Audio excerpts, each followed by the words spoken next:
Welcome back. It's now time for the business day.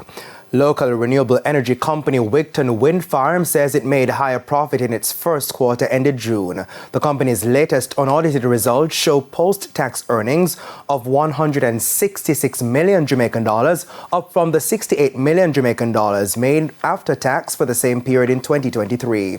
Wigton says this was due to increased energy production, which resulted in higher sales.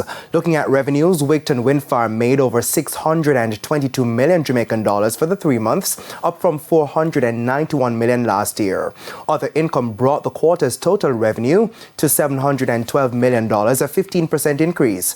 During the period, the company says it realized lower costs associated with sales and a decline in financial expenses.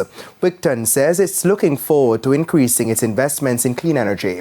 Wigton says it's introduced a new trading name, Wigton Energy, signaling transformation and a focus on renewable energy and clean technologies. Now, it's expected that this will boost profitability.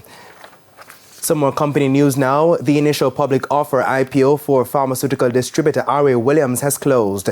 The offer, set to raise 400 million Jamaican dollars, opened on June 19, with 400 million shares going for $1 each. The notice to the Jamaica Stock Exchange says the basis of allotment for successful applicants will be published soon. The funds are to be used to lower debt and cover the installation of solar power technology at the company's Spanish Town facility.